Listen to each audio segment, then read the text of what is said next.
গর্ভকালীন সময়ে বা প্রেগনেন্সিতে প্রস্রাবের ইনফেকশন। গর্ভকালীন সময়ের বিষয়টি আলাদা করে আলোচনা করার কারণ হলো গর্ভকালীন সময়ে প্রস্রাবের ইনফেকশন হলে এটিকে অবহেলা করা যাবে কিনা। উত্তর হলো যাবে না, কারণ গর্ভকালীন সময়ে যদি প্রস্রাবের ইনফেকশন হয় সেক্ষেত্রে কিন্তু বাচ্চার প্রি ম্যাচুরিটি আমরা যাকে বলি, যে ডেটের অনেক আগে জন্ম নেবার একটি আশঙ্কা থাকে। এমনিতেই কিন্তু মহিলাদের প্রস্রাবের ইনফেকশন বেশি হয়, তার সাথে প্রেগনেন্সিতে বা গর্ভকালীন সময়ে প্রস্রাবতন্ত্রে কিন্তু কিছু পরিবর্তন সাধিত হয়। যেমন ধরুন, ইউটেরাস যত বড় হয় মূত্রথলিটাকে তত পুশ করে উপরের দিকে উঠিয়ে ফেলে এবং সামনের দিকে সরিয়ে দেয়, কিডনির নালির উপরে প্রেসার দেয়, হরমোনজনিত কারণে কিডনির নালি ফুলে যায়, কিডনির সাইজ বড় হয়ে যায়, মূত্রথলিও কিছুটা বড় হয়, তাই কিন্তু ইনফেকশনের আশঙ্কা অনেকখানি বেড়ে যায়। প্রশ্ন হলো যে নর্মালি তো আমরা বাঙালিরা বেশিরভাগ সময় প্রস্রাবের ইনফেকশন হলে আমরা অ্যান্টিবায়োটিক সেবন করি, এবং সেক্ষেত্রে অনেকেই আছেন চিকিৎসকের পরামর্শ গ্রহণ করেন, আবার কেউ কেউ আছেন যে না, হয়তো নিজেই সেবন করছেন, অথবা কখনো কখনো ফার্মেসিতে গিয়ে হয়তো বলছেন যে প্রস্রাবের ইনফেকশন হয়েছে, একটা অ্যান্টিবায়োটিক দেন। সেক্ষেত্রে হয়তো দোকানদারই আপনাকে দিয়ে দিল এবং আপনি খেয়ে নিলেন, ভালো হয়ে গেলেন। যেহেতু খুব সিম্পল একটি বিষয়, যদিও সবসময় সিম্পল না, তবুও এটিকে সাধারণভাবে ধরে নেওয়া হয় যে একটি ওষুধ খেলে ভালো হয়ে যাবে।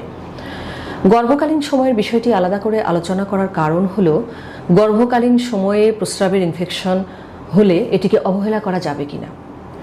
উত্তর হলো যাবে না, কারণ গর্ভকালীন সময়ে যদি প্রস্রাবের ইনফেকশন হয় সেক্ষেত্রে কিন্তু বাচ্চার প্রি ম্যাচুরিটি আমরা যাকে বলি, যে ডেটের অনেক আগে জন্ম নেবার একটি আশঙ্কা থাকে।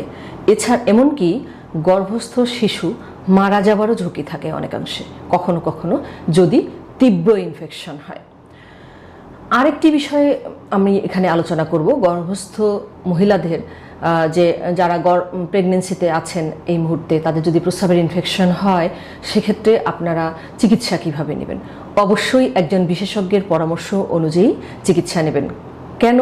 কারণ হলো প্রেগনেন্সিতে বা গর্ভকালীন সময়ে কিন্তু সকল অ্যান্টিবায়োটিক নিরাপদ নয়, এটি খুব গুরুত্বপূর্ণ।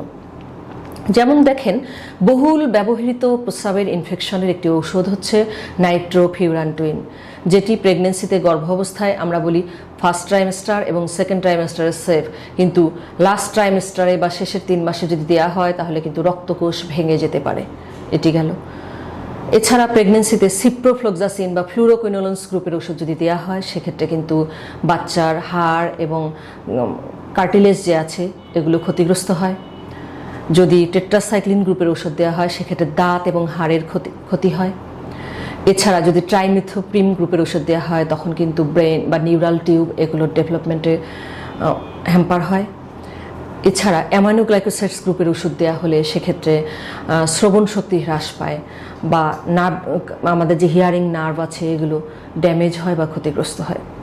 তাই গর্ভকালীন সময়ে কিন্তু আপনার মন চাইলেও আপনি নিজে একটা অ্যান্টিবায়োটিক সেবন করলেন, পরিস্থিতি না বুঝে বা প্রেগনেন্সির কোন সময় কোনটি নিরাপদ সেটি না বুঝে, অথবা দোকানদারের পরামর্শে সেবন করলেন, সেটি উচিত হবে না। কোন কোন অ্যান্টিবায়োটিক এই সময় নিরাপদ? তার মধ্যে সবচেয়ে কমন হচ্ছে পেনিসিলিন, সেফালোস্পোরিন, বিটাল্যাক্টামেস, মনোব্যাক্টাম, ফসফোমাইসিন, এগুলো নিরাপদ। তবে অবশ্যই আপনার অবস্থা ভেদে এবং সব কিছু অনুযায়ী একজন বিশেষজ্ঞের পরামর্শ অনুযায়ী অ্যান্টিবায়োটিক সেবন করতে হবে, এবং প্রস্রাবের ইনফেকশন থাকলে সেটিকে নির্মূল করতে হবে। আদারওয়াইজ মা এবং বাচ্চা দুজনেই ঝুঁকিতে থাকবেন।